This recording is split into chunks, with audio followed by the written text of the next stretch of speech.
je peux dire. Revenons donc aux différentes polémiques qu'on a ces dernières semaines, notamment sur les questions des minorités. Vous le disiez tout à l'heure. Quelle est j'ai failli dire la meilleure astuce? Quelle est la meilleure formule? Le slogan, c'est le vivre ensemble.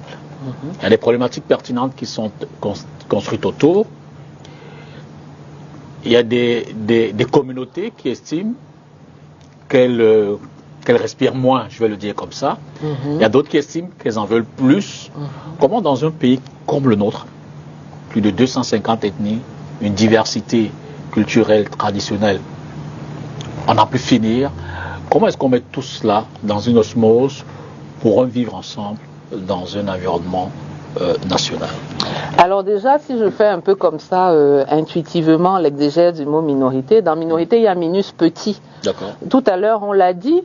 Bon, on peut avoir deux tropismes. Le tropisme de se dire que les minorités, parce qu'on a une constitution qui garantit l'égalité de toutes les composantes, c'est-à-dire que on doit être traité à égalité. On peut se dire que voilà, on va traiter toutes les composantes sociologiques de la communauté camerounaise de manière similaire, analogue, pareille. Ou alors, on peut se dire que il y a des minorités qui, de par leur nature, leur substrat historique et sociologique, doivent être avancées. Donc, d'abord, sur le plan des politiques publiques, c'est un choix à faire. Maintenant, pour vivre ensemble, il faut reconnaître l'identité différenciée. Ça veut dire que on ne peut pas vivre ensemble si moi je ne reconnais pas que vous, Monsieur Dipita, vous êtes différent de moi. Il faut que je puisse reconnaître votre altérité. Vous êtes différent, vous êtes d'une autre ethnie qui s'est constituée dans l'histoire de manière différente. Vous avez des particularismes sociologiques qui ne sont pas les miens. Donc le premier, c'est déjà de ne pas mépriser ces différences, de ne pas les nier. Ce sont des différences qui existent. Le Cameroun a 250 ethnies. Maintenant, quand on a fait le parti d'identifier quelles sont ces différences, on voit qu'est-ce qui peut être le ferment. Qu'est-ce qui peut faire qu'aujourd'hui, au Cameroun ou dans les familles, on ne va pas entendre parler de Bamileke, de Bamoun? Le ferment, ça peut être déjà de faire ce qu'on voit dans certains pays. Peut-être qu'on doit avoir une lingua franca, c'est-à-dire une langue qui soit un véhicule, une langue nationale, comme il y a le Sango en Centrafrique, comme il y a le Lingala, comme il y a le Bambara, comme il y a le Wolof, qu'on se mette d'accord sur une langue, puisque le premier ferment d'unification, d'amour, c'est la langue. Même d'ailleurs, on vous dit toujours que, même quand vous voulez apprendre une langue étrangère, quelle est la plus belle façon? C'est de tomber amoureux de la personne qui vous enseigne cette langue. Bon, en passant. Donc, il faut trouver ce ferment unificateur, et il faut faire comme dans la Rome ancienne. Comment les Romains ont conquis le monde? Ils ont conquis le monde parce que partout où ils arrivaient, ils faisaient des conquêtes, ils épousaient des femmes de ces compagnies. Donc, en fait, le métissage sociologique doit être favorisé à tous les niveaux. Par des mariages interethniques, multiethniques, par le choix d'une langue qui soit une langue de connexion au Cameroun, comme on a le Swahili, comme on a d'autres langues. Et voilà.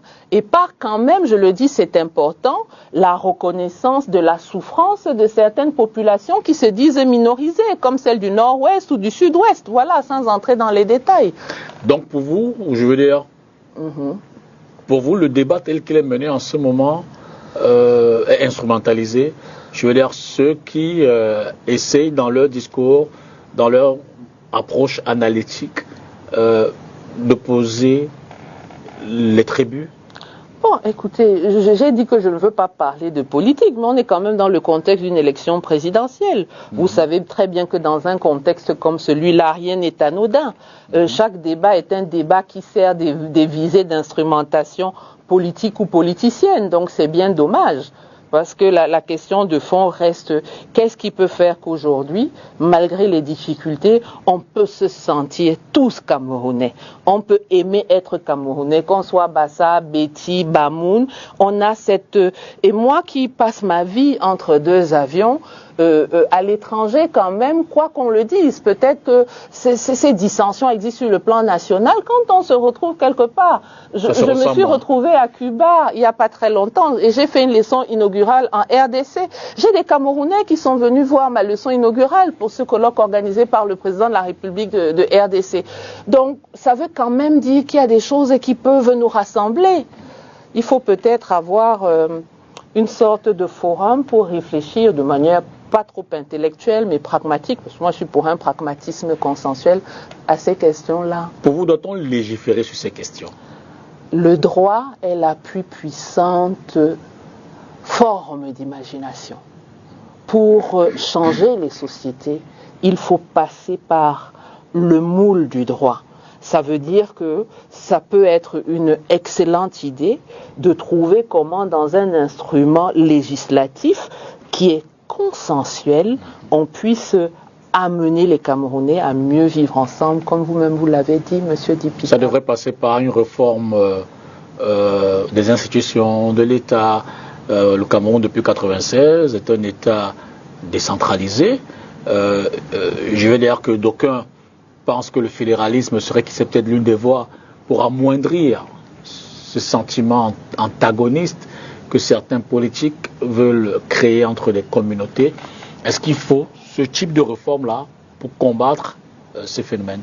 Bon, en réalité, ce dont vous êtes en train de parler, c'est parler carrément d'une réforme constitutionnelle, puisque c'est la Constitution qui est la grande norme, la norme suprême, le socle qui régit les institutions, le commerce entre toutes les différentes composantes de la nation. Ça veut dire que là, vous ne parlez pas simplement d'un petit instrument législatif ou infralégislatif, mais vous parlez de se dire que peut-être est-il venu le moment de refonder, de réfléchir. Est-ce que le Cameroun en 2025 est le Cameroun d'il y a 30 ou 40 ans? Est-ce qu'on veut dans une nouvelle constitution aménager ces formes de relations sociétales? Bon, c'est un débat que les personnes ou que le peuple ou les personnes intéressées